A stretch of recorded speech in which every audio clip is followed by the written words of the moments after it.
प्रमिला पांडे इस मुहिम के साथ निकल पड़ी कि उन मंदिरों को खोजेंगे जिस पर कब्जा कर लिया गया है, जिन्हें कैद कर लिया गया है, जिन पर अतिक्रमण कर लिया। लेकिन आगे क्या एक्शन प्लान है? मंदिर मिल जाएंगे, उसके बाद क्या होगा? चलिए जरा आपको जानकारी देते हैं, क्योंकि 5 मंदिर आज भी मिले हैं। गुमशुदा मंदिरों की पहले तो तलाश की जा रही है और अतिक्रमण उन पर से हटाने की तैयारी है।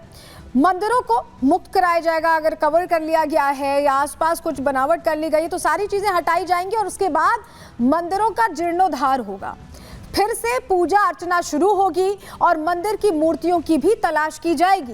यह एक्शन प्लान है जिसके तहत यह काम किया जा रहा है। आपको बताएं कि प्रमिला पांडे जब पहुंची तो उनके साथ सुरक्षा बल भी था और एडिशनल डीसीपी साहब भी मौजूद थे। पूरा जो ऑपरेशन है एक तरह से खोजने का उनकी मौजूदगी में ही किया गया है। क्या कह रहे हैं राजेश कुमार जो एडिशनल डीसीपी है, उनको सुनिए।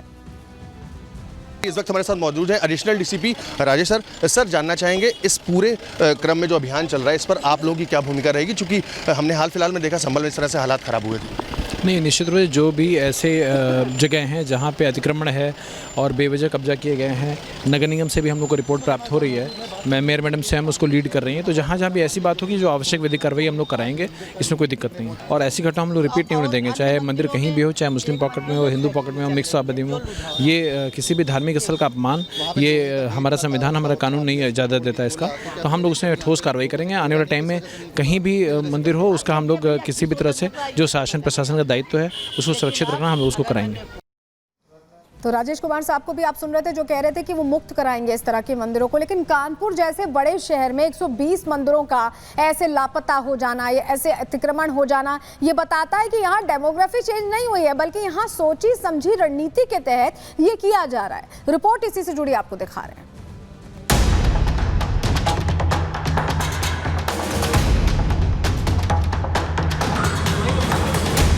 संभल से शुरू हुई मंदिरों की तलाश का मिशन अब उत्तर प्रदेश के कानपुर पहुंच गया है। यहां नगर निगम 125 गुमशुदा मंदिरों की तलाश में जुट गया है। खुद कानपुर की महापौर ग्राउंड जीरो पर है। प्रशासनिक अमले के साथ वो गली गली और मोहल्ले मोहल्ले घूम रही हैं। लापता हो चुके देवालयों को तलाश रही हैं।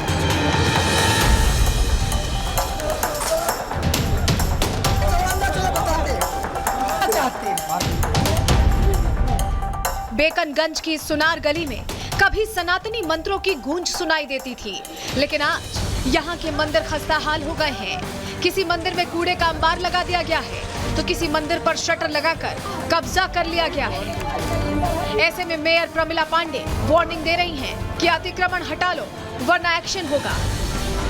इस मंदिर के पीछे 200 गज का जगह थी। सामने जो है वो एक 3 मंजिला का धर्मशाला था। शंकर भगवान की जहाँ अर्घा था, अर्घा गायब है। और चारों तरफ गौखे में जो झरोखे में जो मूर्ति थी, एक मूर्ति गणेश जी की थी वो तोड़ी है, एक उसमें विष्णु भगवान पैर दबाती वो तोड़ी गई है, दुर्गा माँ, सब मूर्तियाँ खंडित है। मेरे पास फोटो है, सबूत है। हिंदुओं की आस्था से किस कदर खिलवाड़ हो रहा है, इसकी बानगी राधा कृष्ण मंदिर के पास देखने को मिली। यहाँ मंदिर में कोई कब्जा नहीं मिला, लेकिन दीवारें जर्जर हो चुकी हैं। साथ ही मंदिर के ठीक पीछे बिरयानी पकाई जाती है। शायद यही वजह है कि हिंदू यहाँ पूजा पाठ के लिए नहीं आते। नगर निगम ही नहीं बल्कि हिंदू संगठन भी मंदिरों को अतिक्रमण मुक्त कराने की कोशिशों में जुट गए हैं। कानपुर के हीरामन का पूर्वा पेंच बाग इलाके में प्रशासन की मदद से 2 हनुमान मंदिरों को कब्जा मुक्त कराया गया। मंदिर ढूंढना नहीं, मंदिर तो हम लोग काफ़ी दिन से हम लोग लिस्ट बना रहे हैं। ये लगभग 1 साल से हम लोग काम कर रहे हैं और मंदिरों लगभग 125 की सूची हमने तैयार की है। उन्हीं मंदिरों पर हम लोग काम कर रहे हैं और प्रशासन से सहयोग लेकर उन मंदिरों पे जो अवैध कब्जे हैं उसको सूचना देकर खाली कराने के लिए प्रशासन का सहयोग मांग रहे हैं और ले रहे हैं। 5 मंदिरों पे तो हमने काम शुरू कर दिया है। एक मंदिर के अंदर जीर्णोद्धार भी करा दिया है और बाकी 2 मंदिरों की आज सफाई हुई है।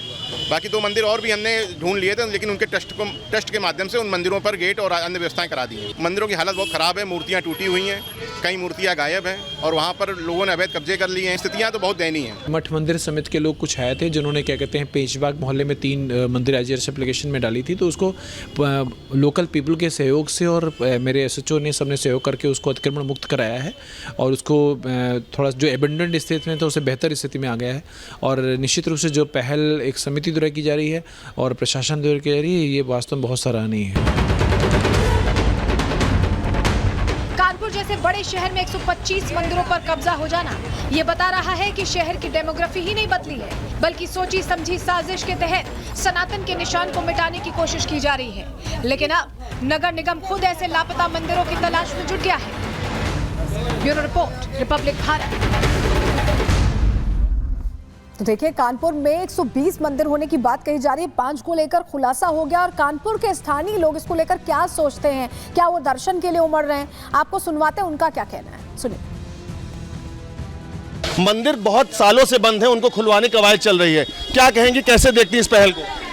हम लोग देखेंगे, दर्शन करेंगे, आके सुबह पूजा करेंगे। तो बंद कर दिया गया? हाँ, मंदिर को बंद था। देखा अंदर जो मूर्तियां हैं वो भी खंडित हो गए। क्यों बंद थे? ये हम लोग नहीं बता सकते, ये बहुत बता सकते हैं, डर की वजह से बंद था। जब दंगा हुआ था 6 दिसंबर वाला, जब से ये जो हम लोग आराम भूल गए। गुजारिश है कि इसकी कंप्लीट करा दें, इसकी मरम्मत करा दें। हम लोग पूजा करना चाहते हैं और किसी को नुकसान ना करे, किसी का नुकसान ना करे। आप लोग खुश हैं पूजा करने? खुश है, बेहद खुश है, बेहद खुश हैं।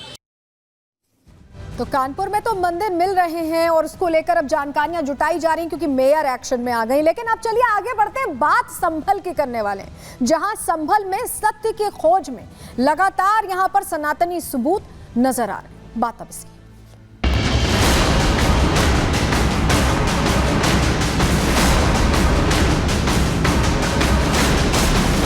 चंदौसी में जो बावड़ी मिली है, अंदर कई ऐसे कमरे हैं। बताया जा रहा है कि तकरीबन 50 से भी ज़्यादा ऐसे छोटे बड़े कमरे हैं।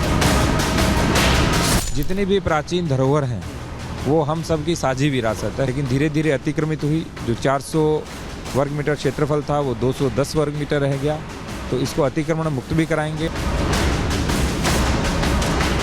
ये ऐसे ही ढूंढते रहेंगे, खोदते खोदते एक दिन अपनी सरकार को भी खोद देंगे।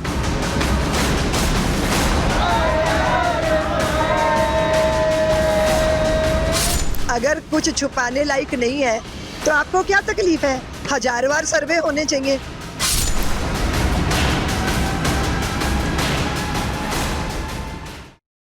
संभल में सनातनी चिन्ह लगातार सामने आ रहे हैं। जैसे जैसे यहाँ जांच आगे बढ़ रही है, खुलासे होते जा रहे हैं और एक के बाद ये नहीं है कि सिर्फ एक सबूत सामने आए, लगातार फहरिस्त लंबी होती जा रही है सबूतों की, जो इस बात की तस्दीक करती है कि संभल के इतिहास को अगर खंगाला जाए, अगर जड़ों तक पहुँचने की कोशिश की जाए तो संभल की जो विरासत है वो सनातनी सभ्यता से जुड़ी हुई है और इसके जो सबूत प्रकट हो रहे हैं वो इस बात को लगातार प्रूव कर रहे हैं यहाँ पर। चलिए सबसे पहले आपको जरा तस्वीर दिखाते हैं, क्योंकि बावड़ी जो मिली है वो पुरानी बताई जा रही है और करीब बताया जा रहा है 150 साल 150 साल पुरानी। ये देखिए तस्वीर, देखिए ये जो बावड़ी मिली, अभी खुदाई चल ही रही है और इससे ये पता चल रहा है कि इन सबूतों को छुपाने की कोशिश की गई, इन्हें ढकने की कोशिश की गई, इन पर मिट्टी डाल दी गई जिससे लोग वहां तक ना पहुंच पाए जहां तक सनातन की जड़ें थी। लेकिन अब खुलासा होता जा रहा है और लगातार ये जानकारी हम आपको इसलिए दे रहे हैं क्योंकि ये तस्वीर देखिए, तस्वीर अपने आप कहानी कह रही है कि कैसे ऐतिहासिक विरासत को छिपाने की कोशिश की गई और इस कदर छिपाने की कोशिश की गई कि किसी को पता ही नहीं था कि यहाँ बावड़ी है। लेकिन तस्वीर सारी सच्चाई सामने रख रही है, बता रही है तस्वीर सारी सच्चाई। तस्वीरें इसीलिए देखना जरूरी और संभल से नित नई तस्वीरें ये बता रही हैं